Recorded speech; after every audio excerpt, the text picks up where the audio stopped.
संगम संपन्न हो गया।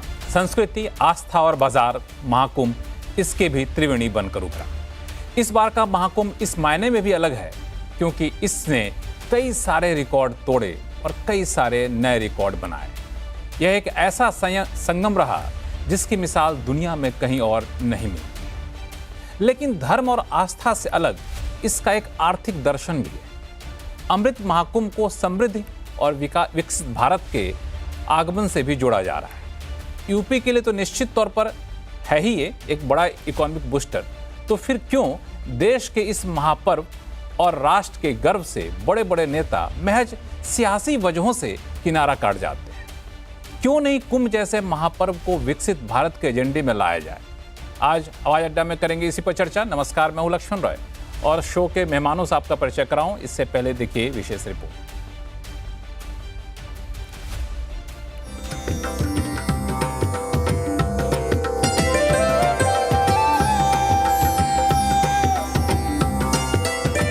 आस्था, ज्ञान, विज्ञान का त्रिवेणी संगम संपन्न हो गया। सेवा, स्वच्छता और समर्पण के इस दिव्य और भव्य आयोजन पर प्रधानमंत्री मोदी ने शब्दों की गंगा बहाई। प्रधानमंत्री मोदी ने एक ब्लॉग में लिखा, संगम तट पर एक ऐसा इतिहास रचा गया जिसकी मिसाल सदियों तक दी जाएगी।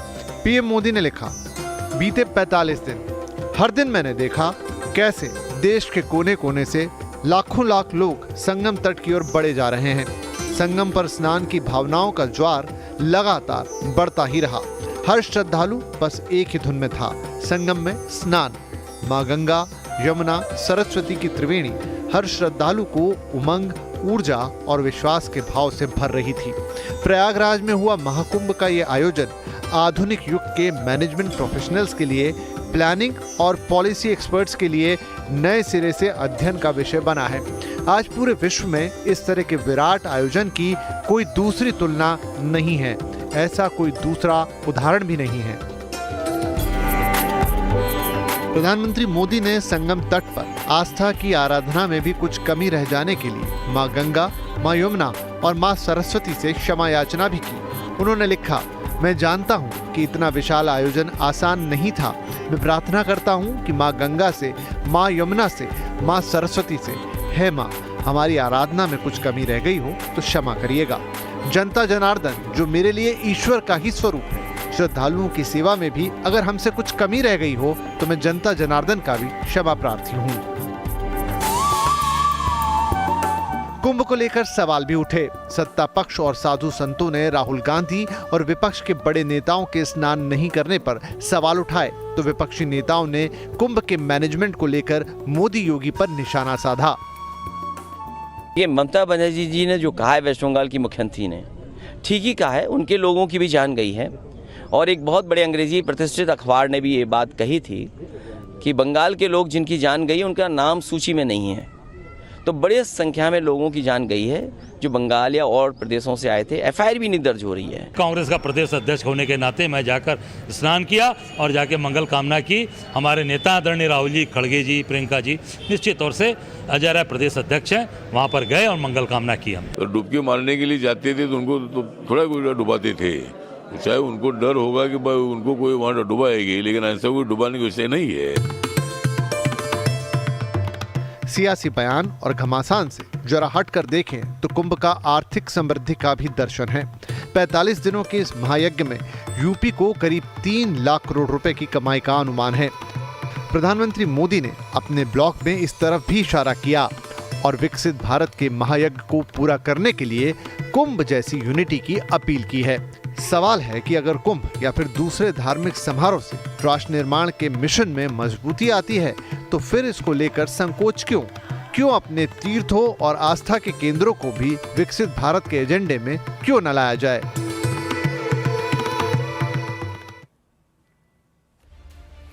इन्हीं सारे सवालों का जवाब ढूंढने की कोशिश करेंगे अपने इस खास शो में और इसके साथ हमारे साथ होंगे बीजेपी के प्रवक्ता राकेश त्रिपाठी जी, समाजवादी पार्टी की प्रवक्ता जूही सिंह, कांग्रेस के प्रवक्ता डॉली शर्मा, यूपी के पूर्व डीजीपी विक्रम सिंह, वरिष्ठ पत्रकार हर्षवर्धन त्रिपाठी, CSIS के सीनियर फेलो जयंत कृष्णा और इकोनॉमिस्ट मिताली निकोरे। आप सभी मेहमानों का बहुत बहुत स्वागत है। आप सभी को मेरा नमस्कार। शुरुआत मैं चाहता हूं कि भाजपा से ना करूं, शुरुआत इस बार कांग्रेस से करूं। कांग्रेस के प्रवक्ता हमारे साथ है डॉली शर्मा। डॉली, ये महाकुंभ 100 करोड़ लोगों के आने की तैयारी थी, 44 करोड़ लोगों के आने की संभावना थी, खत्म होते होते 66 करोड़ से ज्यादा लोग पहुंच चुके। तो कुंभ सफल रहा, आप मानती हैं?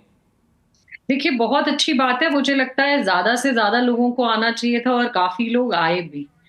और हमने लगातार जो सवाल किए, वो लोगों की जो मौत वहाँ हुई, स्टैम्पेड वहाँ हुई, जो आसपास के इलाकों तक में 7 आसपास के डिस्ट्रिक्ट्स में, काफ़ी राज्यों में इसका प्रभाव पड़ा। रेलवे स्टेशन पे, दिल्ली रेलवे स्टेशन तक इसका जो प्रभाव पड़ा, हमने वहाँ पर उस पर सवाल किए। और वो मुझे लगता है किसी भी विपक्ष की ये एक अहम ज़िम्मेदारी होती है कि वो जनता के सवाल, क्योंकि ये सवाल जनता के मन में भी होंगे, तो वो सवाल हमने जनता से किए। और ये तो हमारे सनातन धर्म का सबसे बड़ा पर्व है और मुझे लगता है कि अगर ये सब सक्सेसफुली अच्छे से होता है तो अच्छी बात है। यहाँ पे आपने शुरुआत में एक बहुत अच्छी बात कही कि एक बड़ा पर्व है, ज़्यादा से ज़्यादा लोगों को आना चाहिए, ज़्यादा से ज़्यादा लोग यहाँ पर जाएं तो अच्छी बात है। विपक्ष के नाते जो वहाँ पे खामियां होंगी उसको उजागर करना हमारा कर्तव्य बनता है, बिल्कुल सही बात है। लेकिन ज़्यादा से ज़्यादा लोग आएँ, सनातन धर्म का बड़ा पर्व है, उसमें सब आएँ, लेकिन राहुल गांधी ना आए, प्रियंका गांधी ना आए, तो लोगों को सवाल उठना लाजमी बनता है, क्योंकि ये भी तो सनातन धर्म को मानते हैं कि नहीं मानते हैं। देखिए, मैं आपसे एक बात कहना चाहती हूँ, ये किसी भी व्यक्ति का, ना कि सिर्फ राहुल गांधी जी और प्रियंका गांधी जी, पूरे देश में निजी निर्णय है। हमारे प्रदेश अध्यक्ष गए हैं वहां, अजय राय जी स्नान करके आए, मैं खुद गई हूँ कुंभ में। तो बहुत सारे ऐसे भी लोग हैं जो सनातन से आते हैं और नहीं जा पाए, तो इसका मतलब क्या वो सनातनी नहीं है? क्या आप उनकी आस्था पर सवाल उठाएंगे या प्रश्न चिन्ह लगाएंगे? नहीं। जो गए हैं बहुत अच्छा है, जो नहीं गए हैं, सनातन को मानते हैं, उनका निजी निर्णय है। तो मुझे लगता है किसी के भी निजी निर्णय से आप उनकी आस्था पर, उनकी भगवान को मानने पर मुझे नहीं लगता प्रश्न चिन्ह उठाना चाहिए। ठीक है, तो बीजेपी के प्रवक्ता राकेश त्रिपाठी जी हैं, उनसे मैं इस आपके कमेंट पे रिएक्शन लूंगा, लेकिन इससे पहले एक सवाल और लेकर के जूही सिंह के पास चलता हूं, जो कि समाजवादी पार्टी की प्रवक्ता है। जूही सिंह, वही सवाल जो मैंने कांग्रेस के प्रवक्ता से पूछा, कुंभ सफल रहा आपके हिसाब से? कुंभ में श्रद्धालु आते हैं और आते रहे हैं। कुंभ का आयोजन पहले भी हो चुका है। जब कुंभ सफल रहा कि नहीं रहा? कुंभ की व्यवस्था पर बड़े सवाल हैं और वो सवाल हमेशा रहेंगे। कुंभ में आपने जो पैंटून ब्रिज बजाए, उन्हें क्यों आपने कभी खोला, कभी नहीं खोला? आपने स्टैम्पीड हुआ, आपका प्रशासन वहां क्या कर रहा था? मेरे ख्याल से 18 या 12 घंटे तक तो आप ने एक्नॉलेज ही नहीं किया कि वहां कुछ कठिनाई है। उसके बाद भी आज भी आप बताते हैं कि एआई के जरिए आपके पास आंकड़े हैं कि कितने लोग वहां स्नान करने या डुबकी लगाने आए। तो ये भी आंकड़े होंगे कि कितने लोगों की मौत हुई। दिल्ली में जिन लोगों की मौत हुई वो क्यों हुई, आपने क्या व्यवस्था की थी, आपने इंफ्रास्ट्रक्चर की क्या तैयारी की थी, आप एक अनुमान लेकर चल रहे थे, आपने लोगों को इनविटेशन दिया था। श्रद्धालु जो आम जनता है 20-20, 30-30 किलोमीटर से चल रही थी और वो चलेगी, तो क्यों इतना वीवीआईपी आपने बना दिया कुंभ को?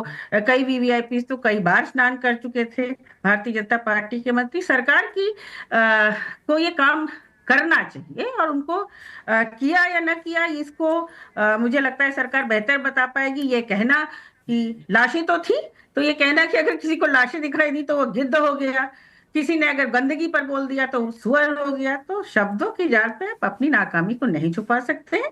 कुंभ दिव्य है, गंगा माँ सबकी पूजनीय है और जिसको जाना होगा वो जाएंगे। लेकिन मैं ये कह दूं कि कुंभ जितनी तैयारी से हो रहा था उतनी सफलता से सरकार ने अपनी जिम्मेदारी निभाई, तो ये गलत है। और ये प्रश्न हम कुंभ के आरंभ होने के बाद नहीं, हम उसके पहले से सकारात्मक रूप से सरकार के ऊपर उठा रहे थे कि क्या व्यवस्थाएं करनी चाहिए। इसमें मैं फिर अपने अधिकारियों को नहीं कहूंगी, क्योंकि अधिकारियों की एक सीमित परिधि होती है। आपने क्या प्लान बनाया, कैसे उसको सक्सेसफुल आप संचालन करेंगे? क्यों लोग घंटों जाम में फंसे रहे?